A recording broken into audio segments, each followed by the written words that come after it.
If you already know who Equinix is, you know the treat you're in for today.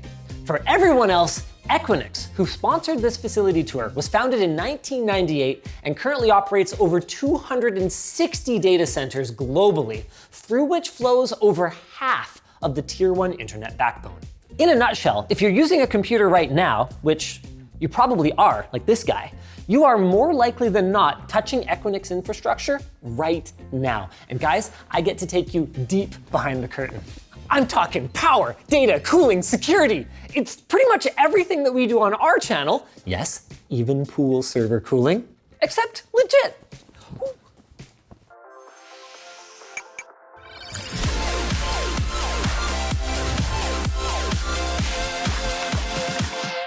You see, as pretty as it might look, the building behind me was purpose-built from the ground up to be a function-first data center. And that manifests in a lot of interesting ways. For starters, it was not built from the ground up, but rather the first floor was lifted a few feet off of ground level. Why? Security. Like any Equinix facility, that building needs to be able to withstand a breach attempt from a vehicle ramming into it. But the city wouldn't let them surround it with ugly barriers, so instead, they lifted up the foundation itself, so if you drove anything less than that city bus into 45 Parliament Street, Toronto, you would eventually regain consciousness and find the building to be quite unbreached. Honestly speaking, you'd probably have better luck getting inside if you just walk through the front door. JK. Once you get in there, you'll find yourself in a series of airlock-style doors like this one with at least 3 biometric security checkpoints before you so much as catch a glimpse of a customer rack. Ooh, but I get to go. But what's the big deal, you might think? It's just some servers and network switches, right? Well, yeah, but really important ones. Equinix houses critical infrastructure for everyone from telecommunications providers to cloud service providers to securities exchanges and even governments. To put it in perspective, some poor schlub accidentally overcooked a bag of microwave popcorn at this location, and the city sent 7 fire trucks on the off chance that Equinix was on fire and hadn't already managed it with their own fire suppression systems. For more context, their service level agreement with diesel fuel providers is on par with the local hospital because, well, think about it. Realistically, is that hospital getting anything done without data services? Probably not. Let's head up. Here's something cool. Everything in this building, except the generators we're about to see on the 5th floor, was brought up in this freight elevator. It has a fully loaded capacity that's equivalent to about 4 loaded Mini Coopers. And this is really important for cloud providers who pre-build their racks off-site. It allows them to wheel a rack into their cage, hook up power, hook up cooling, and walk away. We'll take a look at some of those cages later, but first we need to go all the way up to the 5th floor. Where possible, Equinix uses a top-to-bottom approach to building design, so we're gonna go in that order. Why do they design top-down, you might ask? That's because if you spring a leak, it's gonna go down. So this floor contains everything that's needed to run the whole building in the event of a major outside interruption, and nothing can leak on top of it, which is especially important for this. Inside the aptly named battery room is enough capacity to run the entire building at full load for up to 15 minutes. And if they need more time, that's where these come in. These diesel generators are designed to run continuously at a capacity of 2.5 megawatts each. Yes, my friends, 2.5 million watts each. Getting these up here, by the way, took some special planning, which I'm told involves cutting a hole in the side of the building, renting a crane, and then sliding them in. Absolutely badass. But there's one small problem. Now they've got to fuel them. I mean, they've got this little reservoir here, but this would run one of these bad boys for what? An hour? Well, as it turns out, the main tanks, which include an on-site polisher to remove water and other impurities that can spoil the fuel, those are underground. And this was done because diesel fuel is lighter than water, and Equinix wanted to design this building such that if the entire first floor was flooded, the tanks wouldn't float away. Wicked smart. The last thing they had to manage was the noise. Oh, the noise, noise, noise, noise. Now, obviously, Equinix isn't going to hit their 2030 renewable energy goals by running diesel generators 24/7, but they do need to perform monthly checks on them. And I'm told that when you fire those things up, you can't even hear yourself think in here. Now, given there used to be a public library on the other side of this wall, that was a problem. So Equinix designed these acoustic baffles that bring the noise down to the same as a typical city road. And you can, oh wow, you can probably hear the difference, right? When I go in there? Oh yeah. Crazy.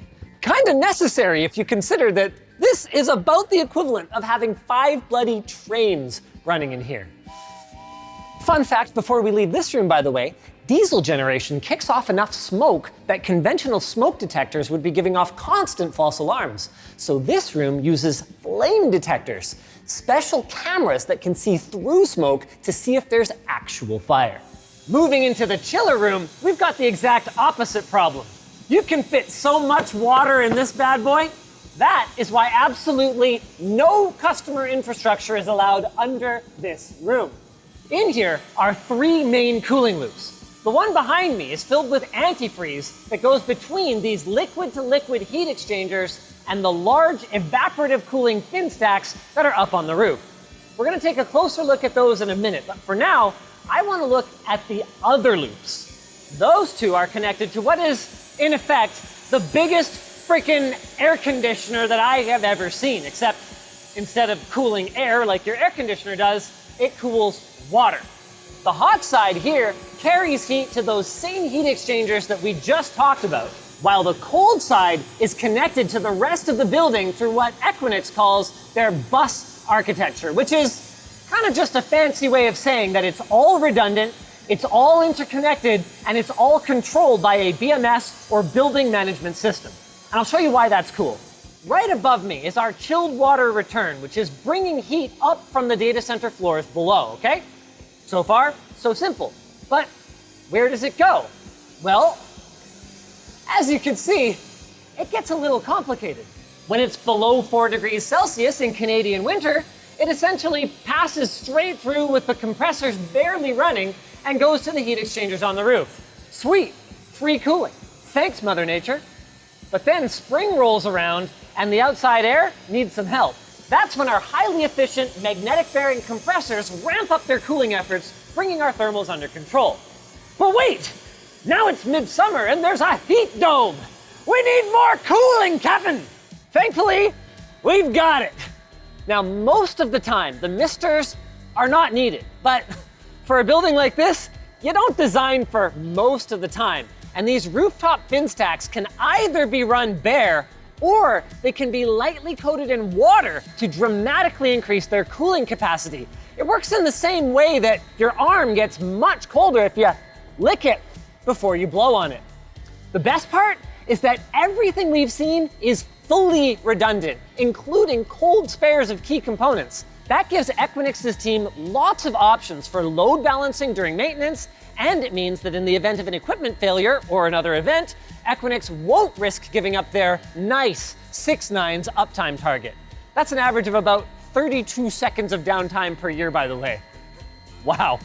Hilariously, sometime in the near future, all the cooling we just looked at will be rendered redundant, though, when the 4th pipe goes online in the DLWC, or Deep Lake Water Cooling System.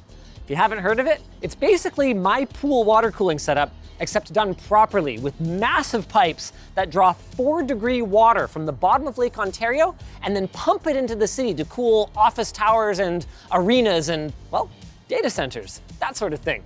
Super cool project. Since we're up here, by the way, these freaking blew my mind. Now, as consumers, when we want the lowest latency, say for gaming or video conferencing, we think fiber, right? Well, what if I told you that there's a tier above the speed of light? Well, you'd probably tell me, there is not. And all right, you got me. But here's the thing, light does not always go the same speed. And fiber optic cable slows it down to about 2/3 of its theoretical maximum in a vacuum.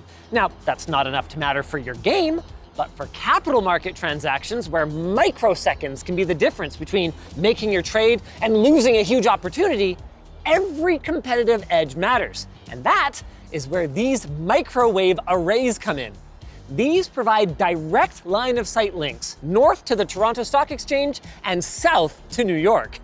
Now, of course, for anything where throughput matters, nobody's using these. So let's go back inside and look at good old-fashioned fiber. By the way, you guys might have noticed some extra pads and footings for additional equipment up here. That's another nice thing about a purpose-built building.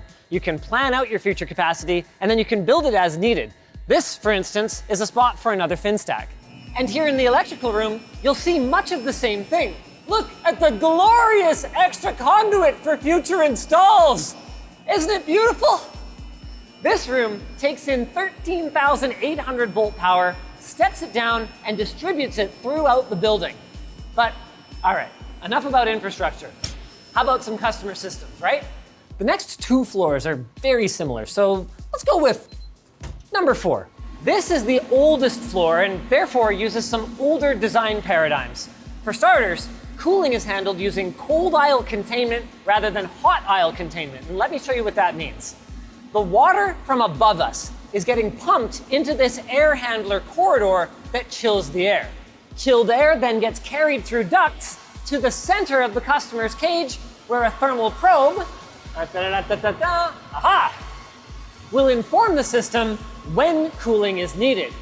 It opens up the motorized vents and then blasts cold air downward.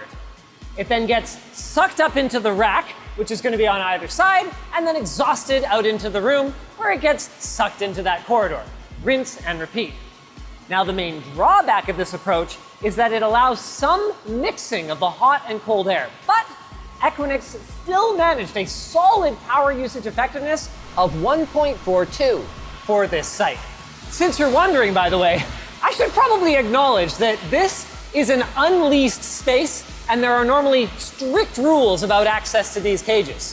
For example, exchanges cannot have their cages entered at all during trading hours.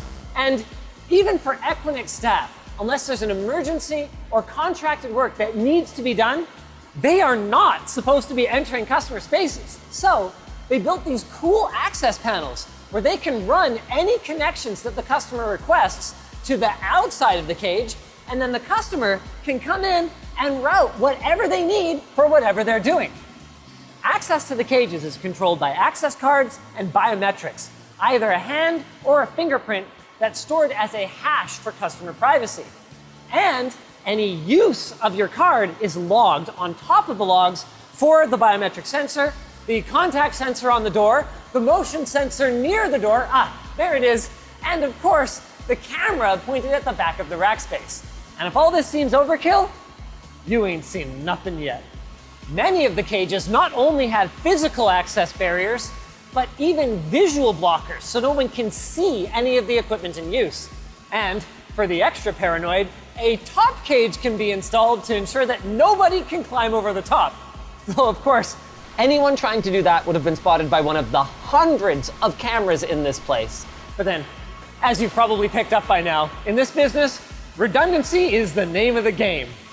Some cages go even further, requiring what's called double access, meaning that to get inside, you need both an Equinix employee and a customer employee. And we even saw one with a touch-sensitive cage, so if you so much as leaned against it, a ticket would get automatically created and Equinix security would get an irate phone call. But wait, there's more. They told me that some customers will even post a guard who stands outside their cage 24 hours a day, 7 days a week. Financial institutions and government agencies will often operate with a high degree of security like that. Speaking of financial institutions, certain customers have noticed that if they're closer to each other, they can have a physical advantage in connection times. Well, that's not necessarily a good thing. To solve that problem then, Equinix has a system called Equidistant trading that neutralizes any latency advantage by running the exact same length of fiber to every customer who requires that. The spools of excess fiber optic cable are one of the most protected things in the entire facility. Now, I was able to convince them to open the door earlier for a quick B-roll shot, but they wouldn't let us any closer. There's a camera pointed at the cabinet, and if anyone so much as goes near it, security shows up, and it's a whole to-do with reports to the SEC and the whole kazoo. Moving on to the second floor, this place is sick. Now, we weren't able to shoot as much here due to customer privacy concerns, but we did manage to get some footage of one of the liquid-cooled cages. Here, building cold water goes into a heat exchanger that pumps chilled water to their high-density servers. These kinds of deployments are becoming much more common, but they're kind of an ongoing challenge for standards lovers like Equinix at the moment. These guys dial in flipping everything down to the colors of the metal posts in their facilities. By the way, blue means you hang stuff off them, and gray means they hold stuff up. The more you know. But the lack of standards in the liquid cooling space right now means that these cages often need special provisions. And that's something that they're working with others in the industry to solve as rack power density continues to scale to ludicrous levels. Looking at you, AI. While we're here, there's a couple other cool things about this cage. There's leak containment troughs in the ceiling under any water pipes to ensure that even a small leak will be caught and can't fall onto the equipment below it. And if you look carefully at the floor, there's actually little yellow ropes running around the outside of this cage. And here on the first floor, I see another one. Now, I wouldn't blame you guys for thinking, gee, it seems uncharacteristically sloppy of these guys to leave this kind of thing lying around all over the place. But it's actually not a rope. They are everywhere in this facility where there's water, and they're part of a leak detection system that tells their team not only if there's been a leak, but exactly where it was. Boy, would that ever have been handy. Boy, would that ever have been handy. Boy, would that ever have been handy. Since we're here, by the way, this happens to be the newest floor in the building. Remember, top to bottom build out, right? This one was done about a year ago, and they refer to this data hall as a Mark I design. But now that AI has exploded power densities to numbers that would have been unthinkable even 2 to 3 years ago, the Mark II designs that they're currently constructing are aiming at around 10 times the power per square foot that they targeted here. So maybe that's something we could see in another video. Equinix, anywho, this floor uses a very different system for handling air. Instead of pushing cold air to the cages, now they pull hot air out of the cages into these chimneys that go up into the plenum, which runs into the air handlers. Now, it might seem like an unimportant distinction, but the higher the temperature difference, the more efficient the thermal transfer. And when you're dealing with very high draw racks, this ensures that the hottest possible air goes into the handler. It also all but completely prevents hot and cold air from mixing, which is a major win for efficiency. Now, I can practically hear you guys shouting, if you've got all the hot air in a chimney, why don't you do what a chimney does best and blast it out of the building? Well, you can do that, but then you need to bring in air to replace it. Air that needs to be filtered and that needs to be humidity controlled. To handle that at the kind of volume that you would need, it's impractical. So even under very extreme conditions, like we saw last winter in Chicago, I'm sorry, but you can't just swing open the doors of a data center and hope that it'll run cooler. By the way, we didn't show this on the other customer floors, but there's actually 2 equivalent air handling systems on opposite sides of each floor, each with the capacity to handle the entire floor in the event of a failure. By the way, before we leave the customer systems area, I was very surprised to hear that Equinix does not use exotic fire suppression methods, opting instead for standard water sprinklers. But then I found out they're not quite standard. See, the pipes are not flooded with water all the time, but rather they're full of inert gas, and water only flows into them if 2 out of 3 systems go off and a plastic head melts. So they use heat detection, smoke detection, and the world's most expensive PVC runs. These are part of a VESDA, or Very Early Smoke Detection Alarm System, that can not only detect smoke, but also triangulate where it's coming from to ensure that only the necessary sprinkler head goes off. They made this choice because oxygen depletion fire suppression can pose very real risks to any personnel who get accidentally trapped. So, good guy Equinix. Let's go to the basement.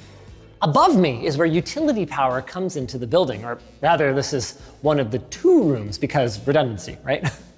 Now, interestingly, the power company can actually control this unit remotely, allowing them to turn it on and off and even scale how much power comes in. That is not a normal thing, but because there's so much power going into this building, in an emergency, they might need to call Equinix and say, hey, we need more power. Could you guys just turn all of this off and island yourselves? This kind of collaboration is really important because Equinix estimates that this building draws somewhere in the neighborhood of 0.3% of the city's entire power budget. If a multi-megawatt load kicks in suddenly without warning or drops suddenly without warning, it is a big problem for grid stability. With that said, they do turn it off and on regularly though. Every year they do a scheduled pull the plug test, and quarterly they do load tests where they will bring in load banks to ensure that the building can actually power everything that it's rated for. And these things sound pretty cool. Basically, if they don't have enough servers running, they bring in big blocks of metal and they fire up the generators and make them glow red hot. Flippin' wild. Finally, there's the fiber in room. It's funny, they thought that this was gonna be underwhelming and they were all like, are you sure you even wanna see it? But it really goes to show you how numb you can get to cool stuff if you spend your whole day around it. Now, in fairness to them, they are kind of right. I mean, it pretty much looks exactly like the fiber room in our building back home. Line comes in from outside, line loops around, as is tradition, and then gets spliced or patched to wherever. The difference is that I could probably fit my entire family hula hooping inside these freaking loops, and where they go to is even cooler. They go outside to one of the 7 manholes that get shared by the approximately 60 carriers that route into this building. That is where the carrier's access ends. Equinix splices runs from the manholes to this room, and then they run it up to the floors above. The carriers only get access again once it reaches their cage. This is how Equinix enforces the principle of equity of access that inspired their name. Oh, and of course, there are 2 of these rooms with fiber coming in from 2 different sides of the building, because in the event of a construction worker accidentally cutting one of these lines or something, they gotta have redundancy. I gotta tell you guys, there is so much we weren't able to fully cover. If you noticed QR codes on everything, those are cool. They use AR to direct technicians for fault discovery and to map out customer connection requests. The 18-wheeler dock can be completely closed off for privacy and security when you're unloading racks. They have employee facilities on site, so in an emergency, you can shower, shave, sleep, your 3 S's. They turn off the lights whenever no humans are detected to save power. They've got grounding strips freaking everywhere. They have direct links to their other buildings to turn their entire flock of data centers into a giant redundant mesh. Guys, there is so much more, but I think it might have to wait for next time. For now, massive thanks to Equinix for sponsoring this video and giving us such an in-depth look at the kind of space that most people are never going to set foot in, let alone get a comprehensive tour of. Hopefully we'll get a chance to do it again sometime. If you guys enjoyed this video, hey, you might enjoy this kind of high security, nobody gets to see it kind of stuff, so maybe check out the Intel Fab tour that we did last year.